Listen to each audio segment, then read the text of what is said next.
네, 장성택 사형 집행 소식을 전해드리면서 몇 가지 의문점이 생깁니다. 왜 사형시켰을까요? 쿠데타였다면 실제로 쿠데타를 일으켰다가 아니라 일으키려 했다는 것입니다. 우리로 말하면 내란이 아니라 내란 모의입니다. 모의 상태에서 발각이 됐다는 겁니다. 실제로 장성택이 일으켰을까요? 그리고 또 하나, 앞으로 장성택 이후, 2인자였던 장성택이 사라진 이후 앞으로 북한의 권력 구도는 어떻게 움직일까요? 관심이 모아지고 있습니다. 네, 정영태 통일연구원 선임연구위원, 양무진 북한대학원 대학원 교수, 또 이주성 한반도 평화국제연합 대표 스튜디오에 나와 있습니다. 안녕하세요. 안녕하십니까? 네, 안녕하세요. 예, 바로 질문 드리겠습니다. 정영태 박사님께 왜 서두르듯 사형시켰을까요? 그런데 이제 지난번에 정치국 전원회의에서 그때 그 죄명을 나열했을 때 그 내용을 보면은 국가 안전을 위해하는, 직접적으로 위해하는 소위 국가 보위부가 관할할 수 있는 제목은 거의 거기 안 들어가 있었다고 볼 수가 있습니다. 예, 그렇죠. 그러나 이제 그 과정에서 어떻든 그것을 우리가 중심으로 해서 장성택을 감히 처형은 하겠느냐. 예. 소위 이제 종파 수준의 제목으로 사실 장성택은 오뚜기처럼 몇 번이나 강덕이 처벌이 됐다가 예. 다시 또 올라오고, 예를 들어서 2004년에만 하더라도 종파 수준에 그것을 해서 일단 강덕이 하방돼서 나갔다가 다시 이제 2007년에 올라왔다. 그렇기 때문에 이번에도 그 정도 수준이 아니겠느냐 하는 그렇죠. 예상들 많이 했었는데. 우리 이제 특히 해외 언론의 어떤 여러 가지 분석이 그것에 초점이 가졌죠. 그럼 내부적으로도 충분히 그런 주민들의 여론이 있었지 않겠느냐 하는 그 과정에서 만약에 그래 된다면은 장성택을 이런 공개적으로 해서는 의미가 사실 없어지죠. 아하. 그렇다면 어떻게 하더라도 장성택의 흔적은 빨리 지워줘야, 소위 두 개의 태양 중에 하나를 빨리 없애줘야 유일 영도 체계를 그야말로 고착시킬 수 있는, 그리고 공고화시킬 수 있는 기회를 마련할 수 있다는 거죠. 그래서 아마 서둘러서 이런 어떤 국가안전보위부의 죄목, 특히 소위 국가를 전복하는 업무 행위를 했다. 이런 식으로 이제 제목을 더 하나 추가를 했죠. 해가지고 그것을 이제 쿠데타 업무 행위다라는 것으로 얘기를 해서, 이것은 바로 이제 군사재판감이죠. 군사재판에서 바로 적결 처형을 하고 하는 것은, 이것은 충분히 북한 주민들한테 그런 정당화시키고, 그 다음에 이제 국제적으로도 사실 이건 의미가 있습니다. 지금 북한에 대해서 인권 문제가 굉장히 제기가 되고 있죠. 예. 또 김정은 들어와서도 더 그것이 국제적인 압력을 더 받게 되는 그런 측면이 있습니다. 자, 이것을 또 최소화하기 위해서도 소위 사형까지 보낼 이런 어떤 그런 상황이 있음에도 불구하고 이것을 옛날처럼 그냥 쉬쉬해서 그냥 공개처형, 내부적 공개처형으로 간다면은 그런 인권 차원, 인권 문제에 있어도 제기될 수 있다. 그렇기 때문에 자기들은 적법한 절차에 따라서 이러한 제목으로 해가지고 결국은 처형했다는 어떤 그것도 상당히 시위하는 그런 모습을 또 공개재판까지 거쳤다. 이래 볼 수가 예. 있죠. 예. 양 교수님께서는 어떻게 보십니까? 저도 속전속결의 모양새가 아니겠느냐. 예. 그것은 11월 28일 날 첫건 2명이 처형되고, 또 그리고 한 열흘 정도 있다가 12월 8일이지요. 예. 정치국 확대회의에서 이 죄에 대한 일종의 결정서 채택되고, 나흘 있다가 12월 12일 날 이 공개 재판 아니겠어요? 군사 재판. 그런 측면을 봤을 때 아주 이 속도내고 있는 의도는 아마 올 연내까지는 이 장성택 부분을 가지고 체제 결석을 이끌고, 내년 신년 초부터는 김정은 체제 중심으로 뭔가 대내 대외 이 정책에 대해서 새로운 각오를 가지겠다. 그런 전략적 의도가 담긴 것으로 분석합니다. 예. 네. 당 정치국 확대 이후 나흘 만에 처형인데 이렇게 고위직이 숙청될 때 빨리 처형되는 사례가 있습니까? 전혀 없죠. 처음입니다. 예. 처음입니까? 그럼 거의 이렇게 4일 만에 바로. 보통 어느 정도 기간을 두고? 그거는 박헌영 북한에서는 제명을 간섭죄라고 했는데, 네. 그건 북한에서 이제 전쟁 책임을 박헌영한테 지워가지고 이렇게 청산한 겁니다. 예. 그때는 이렇게까지 속전속결을 하지 않았습니다. 예. 근데 이게 내부 상황이 좀 복잡하고. 예. 근데 이제 그 부분은 이제 또 그 학자들만의 분석이 다른데, 예. 2009년도에 박남기, 예. 그리고 지금 방금 말씀드린 대로 장성택의 최측근인 이용화, 장수길이, 네. 또 이런 측근, 이런 총살 같은 경우에는 군사재판, 곧장 이 판결단 집행한 이런 사례이기 때문에 뭐 그거 비교해보면 김정은 시대 들어와가지고 뭔가 이렇게 좀 빨리 움직이는 그런 모양새도 있다. 이렇게 이해하면 될 것 같습니다. 알겠습니다. 자, 그럼 우리가 정리한 내용이 있는데요. 그동안 그 숙청의 역사가 있지 않습니까? 네. 그동안 북한 김일성, 김정일, 김정은 체제로 오면서 숙청의 역사를 간단히 정리를 하고 말씀드리도록 하겠습니다. 네. 네, 숙청의 역사 그 시작은 김일성 시대로 거슬러 올라갑니다. 1956년 이름하여 8월 종파 사건인데요. 소련 출신의 한인그룹이 소련파와 또 연안파, 중국 중심의 연안파가 김일성을 제거하려는 움직임을 보이자 종파 사건을 일으켜서 반대 세력을 제거했습니다. 또 1967년에는 갑산파 사건이 일어났는데요. 약 10년 전 이 연안파와 소련파 제거를 도왔던 갑산파 역시 숙청을 하면서 김일성은 유일 영도 체제를 구축했습니다. 김정일 시대에서도 숙청은 계속됐었죠? 네, 1976년 김정일이 후계자로 지목된 이후에 세대 교체 작업에 불만을 가졌던 김동규 당시 부주석을 숙청했습니다. 그리고 김일성이 죽고 난 뒤에는 자신의 공식 등장을 앞두고 신화조라는 조직을 만들었는데요. 이 조직을 통해서 대대적인 숙청 작업을 벌였습니다. 사상적으로 문제가 있어 보이는 2만 5천 명을 솎아내면서 자신의 후계 체제를 공고히 했다고 합니다. 그리고 김정은 시대. 네, 장성택 숙청이 있었는데요. 3대 세습이 이루어지는 과정에서 일관되게 작용해온 코드가 바로 숙청입니다. 이런 이유로 이 장성택 숙청, 처형, 이것은 끝이 아니라 시작이다. 이런 분석도 흘러나오고 있습니다. 네, 자, 끝이 아니다 시작이다라는 얘기도 있는데요. 일단 장성택이 과연 북한이 공개하고 처형한 대로 쿠데타를 일으키려 했느냐? 이 부분에 대해서 좀 한 번은 좀 따져보고 넘어가야 될 것 같습니다. 북한의 주장 그대로 받아들일 수는 없는 부분이 있으니까요. 제가 뭐 이런 말씀 드리면 죄송합니다만 쿠데타라는 건요. 그러니까 우리로 말하면 내란 음모에는 두 가지가 있어야 됩니다. 하나는 실현 가능성. 그 힘을 가지고 있어야 되는 사람이 해야 되지. 지나가는 무슨 군대의 소위나 병조리 내가 쿠데타 일으키겠다 이건 안 되는 거 아니겠습니까? 네. 죄송합니다. 말씀 중에 죄송한데요. 우리 통일부의 입장 발표가 있다고 합니다. 그 내용 설명드리고 말씀 듣도록 하겠습니다. 네, 김의도 대변인입니다. 정부는 오늘 오전 7시 30분에 국가안보정책 조정회의를 개최하여 금일 북한이 발표한 장성택 처형 등 최근 북한 상황에 대해서 논의하였습니다. 정부는 최근 북한 내에서 전개되고 있는 일련의 사태에 대해 깊은 우려를 갖고 예의주시하고 있으며 앞으로 모든 가능성에 대비하여 차분한 가운데 만전을 기해 나갈 것입니다. 아울러 정부는 동맹국 및 관련 국가들과도 긴밀히 협력해 나갈 것입니다. 예, 이상입니다. 다음은 G20 및 국제금융기구 대표단 개성공단 방문 관련입니다. 오는 12월 18일부터 19일 사이에 네, 통일부의 공식 브리핑이었는데요. 글쎄요, 오늘 아침 회의를 열고, 청와대에서 회의를 열고, 통일부에서 지금 브리핑을 한다는 건데, 글쎄요, 너무 간단하게, 통일부의 입장 발표가 있지 않았나 싶습니다. 차분히 대응한다라는 네, 차분히 대응한다는 것밖에는 없습니다. 자, 그러면 좀 더 분석을 해보도록 하겠습니다. 아까 이제 장성택이 실제로 쿠데타를 일으키려 했느냐라는 부분이거든요. 일으켰다가 아니라 일으키려 했다는 거니까요.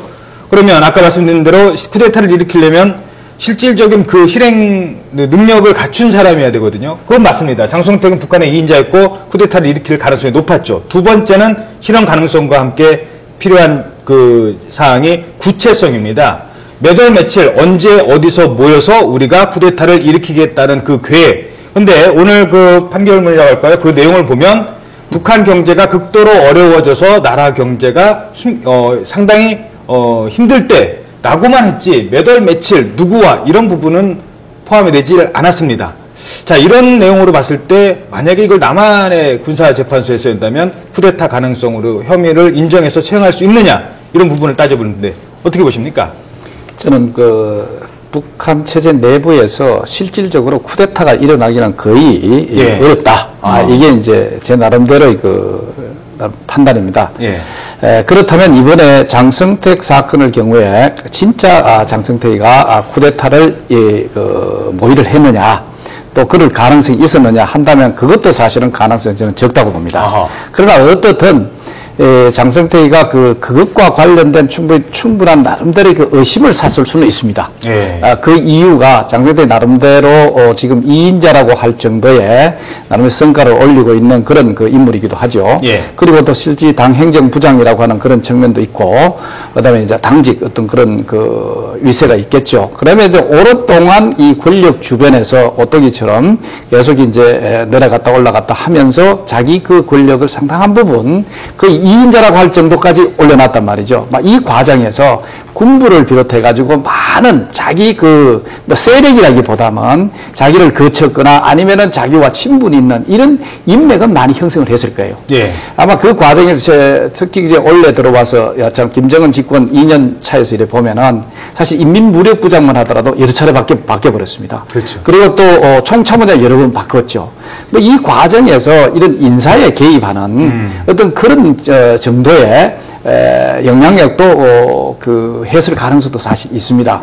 그렇기 때문에 이게 알고 보니까 장성택의 너무 과도한 영향력이 나름대로 이게 작용을 했구나 해서 몇 개월 만에 이 인민무력부장도 바꾸고 소위 참모장도 이렇게 바꾸는 그런 그 형태가 사실 됐단 말이죠. 자, 이런 걸 우리가 종합을 해봤을 때 일단은 장성택이가 그런 영향력을 행사했을 가능성은 있으나 실질적으로 그것을 어떻게 해서 쿠데타를 일으켜서 김정은 체제를 사실은 뒤에 엎는다 하는 것까지는 가기는 어렵고 그래서 북한이 이것을 들이댄 이유는 장성택을 그야말로 처형으로까지 가서 뭔가 이것을 정당화하기 위한 하나의 죄목으로 만들었지 않겠느냐 이런 생각인데, 그게 이제 그 이전에 사실 종파 사건을 해가지고 다 처형했는 이런 것들이 뭐죠? 그게 다 뭡니까? 체제에 뭔가 불순하고 자기들한테 이게 이제 소위 대에 들고 있는 그런 걸림돌이기 때문에 걸림돌을 없애기 위한 하나의 방법으로 종파 사건이다 이런 식으로 해서 처형한 그런 조작을 할 수도 있다. 일종의 우리가 너무 액면 그대로 받아들이시지 말고 사실은 북한의 모든 것은 사실 90% 저는 연출이라고 봅니다. 알겠습니다. 남무진 교수님. 저도 우리 비슷한 생각입니다만도 일단 우리가 방금 말씀하신 대로 쿠데타 하면은 뭐에 대한 업무든 간에 언제 어디서 누구와 했느냐 이것이 가장 필수적인 요건 아니겠습니까? 그렇죠. 여기에 대한 설명이 없다는 것이죠. 그런 측면을 봤을 때 연출일 가능성이 높다. 단지 장성택 재물을 설명하면서 보면은 일단 지금은 이제 군부라는 것은 지금 현재 군사 지도자들이 아니라 이전의 군사 지도자들 이 사람들하고 친분이 있다. 이 사람들을 나름대로 끌어들이면 동조할 것이다. 막연하게 이렇게 설명하고 있어요. 그런 측면을 봤을 때 저는 좀 연출의 가능성이 높다는 생각이 들고, 또 특히 군부 그때 장성택이라는 것은 당 행정부의 위치, 당 행정부라는 것은 뭡니까? 일종의 이 검찰, 법원, 우리의 경찰, 여기 당 감찰기구잖아요. 권을 동원해 움직일 수 있는 위치가 아닙니다. 행정부 자체가. 그런 차원에 봤을 때 이것은 단순하게 업무라고 표현해, 이것은 포괄적으로 김정은 제1명의 입장에서 포괄적으로 이야기하고 있는 것이 아닌가, 저는 그렇게 생각합니다. 알겠습니다. 이주성 대표님 어떻게 생각하시나요? 첫번에도 제가 말씀드렸지만, 김정일이 사후, 전에, 유언으로, 장성택을 쥐하라는 말을 했다고 합니다. 북한에서 들린 소리에 하면.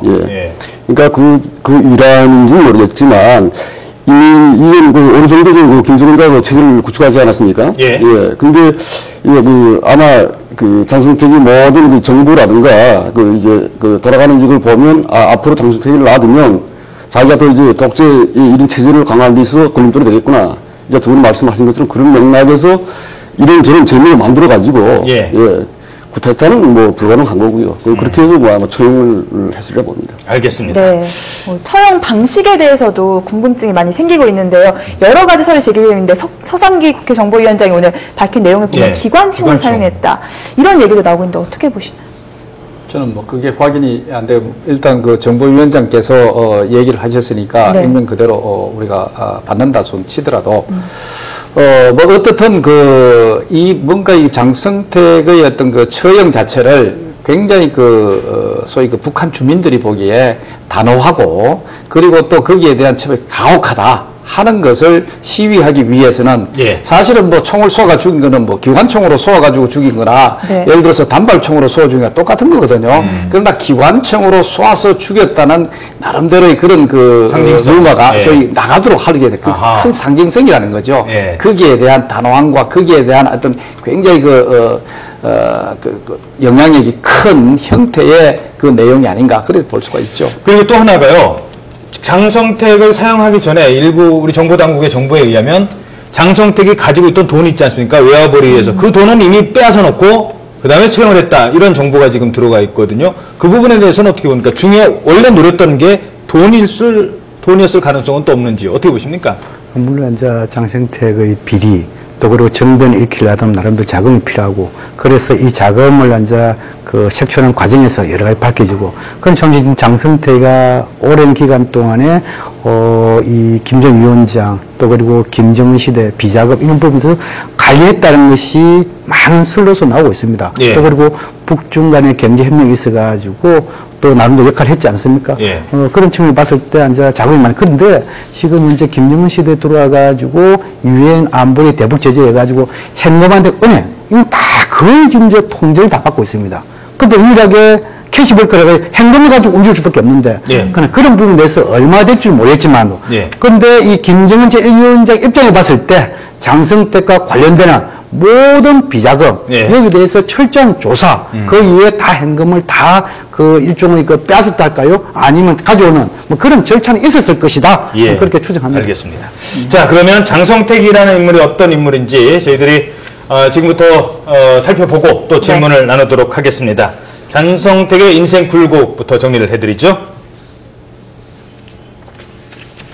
네, 장성택의 인생 굴곡 그래프입니다. 자, 장성택은 이 김정일의 여동생 김경일을 만나서 자유연애를 하고 1972년 결혼에 골인했습니다. 그러면서 출세가도를 달리기 시작했는데요. 예. 이렇게 결혼과 함께 권력 세계로 들어온 장성택은 1970년대 중반 음주가무를 지나치게 좋아한다. 이런 이유로 2년 동안 강선제강소에서 강제 노역을 하는 시련을 겪게 됐습니다. 하지만 이후 노동당으로 복귀해서 1985년 당 조직지도부 제1부부장자직까지 오르면서 승승장구했는데요. 이렇게 한창 잘 나가던 2004년에 돌연 권력욕에 의한 종파 행위 이런 이유로 숙청을 당했습니다. 이 측근들의 호화 결혼식에 참석해서 파벌을 만들었다. 이게 표면적 이유였는데요. 김정일의 견제가 진짜 이유였다. 이런 분석이 더 많습니다. 하지만 3년 만인 2007년에 노동당 행정부장으로 화려하게 부활을 했는데요. 특히 2008년 김정일이 뇌졸중으로 쓰러지면서 실질적인 권력 2인자로 부상을 했습니다. 하지만 2013년 말 체포된 지 나흘 만에 돈을 모아 정변을 도모했다. 이런 이유 등으로 군사재판을 통해 처형당하는 운명을 맞게 됐습니다. 예. 자, 그리고 장성택은 실제로 서울에도 왔었습니다. 언제였죠? 한 11년 전이라고 하는데. 네, 2002년인데요. 예, 그때 서울에 한번 왔었는데 그 당시에 장성택의 모습을 보면서 행적이 북한에서 온 뭐 사절단, 경제사찰단 치고는 좀 바람직하지 않은 행동도 했다는 얘기도 있었습니다. 얘기 화면과 함께 설명드리겠습니다. 네, 경제수탈단 단장 박남기입니다. 단장은 박남기였습니다만은 당시에도 이미 북한 2인자로 불렸던 장성택이 실세였고 기자들의 관심도 장성택에게 더 많이 모아졌습니다. 아주 바쁘게 다녔는데요. 코엑스, 롯데월드, 서울타워, 삼성전자 등 이렇게 여러 군데를 다녔고요. 단장인 박남기는 아시는 대로 지지난해 화폐개혁 실패에 책임을 지고 처형을 당했습니다. 그렇죠. 네, 장성택은 늘 이렇게 뒤에는 지켜보는 듯한 모습이었고요. 기자들이 물어보면 단장에게 물어보라 이렇게 답했다고 합니다. 네, 근데 이런 일화도 있었다고 합니다. 삼성전자를 갔을 때인데요. 신용카드로 음료수를 뽑아먹는 자판기를 보고 박남기 단장이 이거 뭐야 이렇게 물었답니다. 그리고 나서 지나갔네요. 지켜보다가 야 그냥 가라고 그래 야 이런 식으로 반말을 했다는 겁니다. 그러니까 박남기 단장이 그 말을 전해 듣고는 황급하게 걸음을 옮겼다. 그러니까 뭐 남들 있든 없든 자기 그냥 막 하고 싶은 대로 행동을 하고 다녔다. 그래서 사람들은 장성택 실세인가 보다 이런 생각을 했답니다. 네. 이 장성택이 당시에 강남 룸살롱에도 갔었다는 건 잘 알려진 일화잖아요. 매일 고급 양주로 폭탄주를 마셨고 어떤 날은 뭐 일정보다 1시간이나 늦게 일어났다고 합니다. 그러자 시찰단 전원이 호텔방 앞에서 장성택이 일어나기를 기다리고 있다가 장성택이 나오자 전원 일렬로 도열했다는 일화도 전해지고 있습니다. 네. 자, 일단 어떻게 질문 드릴까요? 먼저요. 그런 게 있습니다. 오늘 그 판결문을 보면 장성택이 시인을 했답니다. 그러니까 이런 그 혐의 내용 쭉쭉쭉 이렇게 읽어내는 혐의 내용을 시인을 하고 거기에 대해서 꺼리낌 없이 뇌까렸다. 뇌까렸다는 말이 이렇게 좀, 네. 좀 저속한 표현입니까? 예. 예, 아무튼 꺼리낌 없이 뇌까렸다라고 하면서 노문이라고 표현을 했습니다. 노문 꺼리낌 없이 뇌까렸다. 우리말로 짓거린다 이 소리죠. 짓거린다는 거죠. 순순히 사형 집행을 받아들였을까요? 아니면 저항을 했을까요? 아니 저항은 뭐 그 옆에다 이렇게 그 준비를 하고 있었으니까. 근데 어떤 방식으로 수행했겠는가 하는 게 그 문제인데. 예. 뭐 기관총으로 그 쐈다는 건 좀 뭐 실제 공개된 장면이 없으니까 예. 추측성이 아니겠나 이렇게 생각하고요. 예. 어떻게 봅니까? 장성택이 마지막까지 본인의 혐의를 인정하고 갔을까요? 억울해 갔을까요? 그 말씀드리기 전에 좀 앞에 이제 장성택 부장이 2002년 우리 측에 고찰다를 왔을 때 예. 일종 행동이랄까요?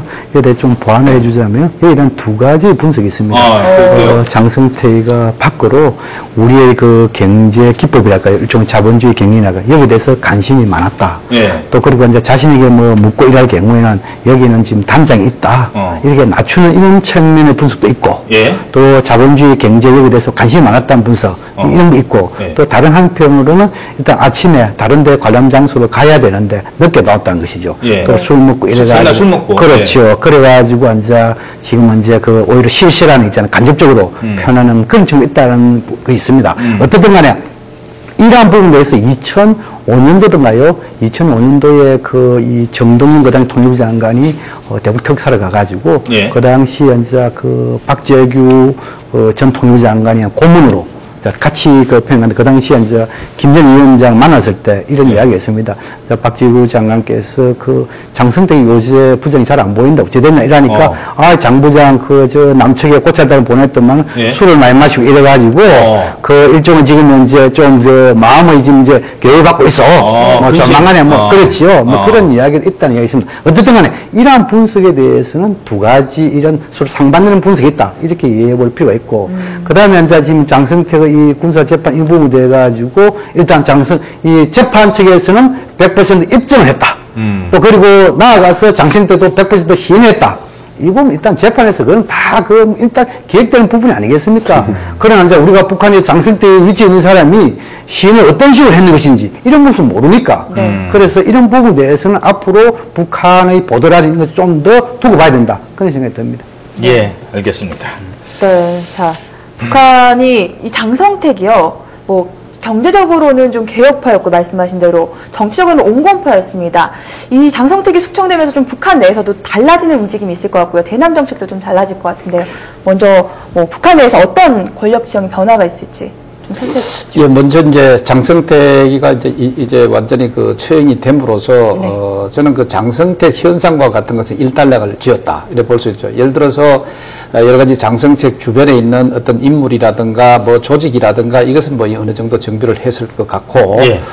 그다음에 이제 앞으로는 이제 이 장성택의 그 나쁜 현상들 이것을 가지고 이 반장성택 현상에 대해서 권리대회라든가 이런 걸 하고 동시에 이제 김정은 유일 영도 체제 이것을 이제 대한 충성 강조하는 그런 형태로 나갈 것 같아요. 물론 뭐 내부적으로 일부는 그 처형을 한다든가 뭐 이런 또 정비 작업이 있겠지만 자 그럼 이 과정에서는 앞으로 이제 좀 우리가 우려가 되는 것이 오늘 그 하나 나오는 게 이런 게 있습니다. 장성택의 죄목 중에 낮은 선봉에 예. 그 국가의 토지를 말이죠. 50년간 뭐 이래 함으로써 국가에 그것을 팔아먹었다. 외국에 뭐 이런 얘기를 하거든요. 중국에. 이거는 대표적으로 북한과 중국의 경력. 예. 이것이 상당히 좀 어렵겠다. 부정하는 생각이 사실 듯한. 듭니다. 예. 그리고 또 저도 이걸 좀 더 연결시켜 보면은 개성공단도 이것하고 좀 또 연결이 될 수가 있죠. 이거 일정한 기간 우리가 사용하는 걸로 이렇게 또 돼 있습니다. 자, 그렇기 때문에 이런 측면에서는 좀 보수적인 어떤 흐름이 좀 있지 않겠느냐 이런 생각이 드는데요. 그러나 이것은 좀 단기적으로 있을 어떤 정비 차원에 있을 것이고, 그러나 좀 더 장기적으로 봤을 때는 역시 김정은 체제도 남한과의 관계 개선을 해서 여러 가지 경제적 지원이라든가 이런 것을 받지 않으면 안 될 거예요. 그래서 어떻든 이제 그런 그 대화의 국면으로 나올 가능성도 있고, 그 다음에 중국과의 관계도 마찬가지로 지금은 그런 어떤 정비 차원에서 중국에 보내는 나름대로의 경고라든가 메시지도 사실 이 장성택을 어떤 처형함으로써 보낸 측면이 있거든요. 이것도 저 단기적으로는 뭐 냉각이 된다든가 이런 영향이 있겠지만 결국 또 북중 간의 이런 그 경협이라든가 이런 걸 중심으로 또 유지해 나가지 않으면 상황입니다. 중국 말씀하셨으니까 바로 중국 관련 질문을 먼저 드리도록 하죠. 그 장성택이 문장 판결문에 그렇게 나와 있습니다. 장성택이 이제 내각을 중심으로 쿠데타를 성공해서 본인은 총리가 되고 내각을 중심으로 한 총리가 되고, 그런데 거기를 신정권이라고 표현을 했더라고요. 그 신정권은 외국으로부터 인정받을 것이라고 믿었다. 그 외국이란 중국이었고, 그러니까 그냥 쿠데타 시나리오를 쓰면 쿠데타 일으켜서 자기가 총리가 돼서 북한의 1인자가 되고 그 북한 장성택 정권의 정당성을 중국으로부터 인정받았다. 이 판결문에 중국이라고 명시는 안 했지만 그런 것까지 다 나와 있다는 걸로 봐서는 중국을 좀 견제하려는 그런 의도는 없는지, 그거 어떻게 보십니까? 그래서 이제 그거 하나만 볼 때는 그 중국에 대한 인정 이렇게 볼 수 있겠지요. 그러나 또 그 사상적으로 그 이적 행위, 또 이를 보면 이제 남측과 미국도 연계해 볼 수 있겠지요. 그러면 이제 중국 하나 봤을 때 이미 지난 3, 4월 정도 됐을 때 그 최영민 총리가 물러나면서 내가 총리 바뀐다 할 때 장성택 총리실도 있었습니다. 그래서 이제 정치, 군사, 대외 이것은 이제 김정은 제1위원장이 맞고 이제 내부의 경제 이것은 장성택이 맞지 않을까. 이제 그렇게 예상을 했지만 또 그렇게 상황은 안 갔습니다. 어떻든 간에 지금은 이제 북한에서 내각이라는 것은 큰 틀에서 경제를 총괄하는 하나의 이 기관이다 이렇게 보면 됩니다. 그런데 이제 경제에 대해서 이제 장성택이 맞다면 해가지고 여기서 잘하면은 결국은 뭡니까? 중국의 그 지지를 받고 또 중국 지지를 받은 상태에서 자기들 세력이 커지면은 결국은 김정은까지 넘나볼 수 있지 않겠느냐. 뭐 그런 하나의 시나리오 볼 수 있는데, 그러나 지금 상태에서는 뭐 그런 시나리오까지 안 가고 중간 단계에서 마무리됐다 이렇게 봐야 되겠죠. 적어도 지금 김정은의 가장 큰 숙제는요, 중국 가서 중국 지도부와 만나는 거거든요. 근데 이런 일이 있는 게 북중 간의 관계에 큰 도움이 되지는 않지 않겠습니까? 그런데 사실은 그 김정은으로 유일 영도 체계라고 해서 소위 유일 지배 체제를 구축하려고 하면은 중국의 정치적 개입이라든가 이런 영향력을 최소화해야 됩니다. 항상 그렇지 않습니까? 동맹관계라도 강대국하고 이 불균형적인 동맹관계일 경우에는 이 강대국의 그 정치적 개입의 어떤 영향력을 많이 받게 돼 있습니다. 중국의 직접적인 그런 그 개입의 영향력을 받게 된다면은 바로 유일 지배 체제 자체가 김정은으로 유일 지배 자체가 어렵게 된다는 거죠. 그래서 우선적으로 그러한 위협이 있는 어떤 그런 위험성이 있는 것을 사실 정지 작업을 먼저 하고 그 다음에 이제 소위 그 대등한 관계라고 하는 어떤 그런 차원에서 북중 간의 어떤 그 외교적인 활동을 한다든가 이런 것이 있을 수 있죠. 자, 지금까지의 관계는 그것을 정비한다 하고 이렇게 보는 것이 뭐 합당하지 않겠느냐 하는 생각이죠. 자, 마지막으로 그 최룡의 가능성에 대해서 좀 먼저 설명을 드리도록 하겠습니다. 이제 다음은 권력 트라이앵글에 하나 남았죠. 뭐 김정은, 최룡의, 장성택에서 하나 남은 최룡의 어떻게 될까요? 한번 먼저 살펴보도록 하겠습니다. 네, 최룡의 총정치국장 어떤 사람인지 먼저 설명드리겠습니다. 올해 64살인데요. 최룡의 총정치국장, 북한의 이른바 로열 패밀리 출신이라고 할 수가 있습니다. 아버지 최현 인민무력부장은 김일성 주석과 빨치산 활동을 함께했던 동료인데 두터운 신임을 받았다고 합니다. 네, 최룡해도 현재 인민군 총정치국장 겸 당 정치국 상무위원, 당 중앙군사위 부위원장의 인민군 차수까지 맡고 있는데요. 김정은 체제 실세 중에 실세라고 할 수가 있습니다. 네, 하지만 김정은 후계 체제가 본격화되기 전까지 군 관련 경력은 전혀 없었는데요. 최룡해가 주목받기 시작한 건 2010년 김정은과 함께 인민군 대장 칭호를 받으면서부터였다고 합니다.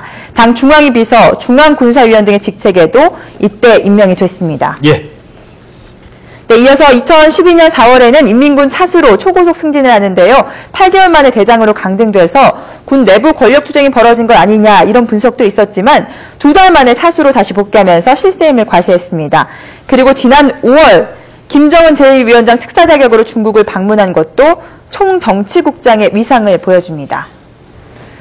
네, 대표님 최룡해에 대해서 살펴봤는데 이번에 장성택이 처형됐고 그 다음은 다음 수순일 최룡해다 이런 얘기도 있습니다. 예, 그렇게 될 겁니다. 북한에서 우리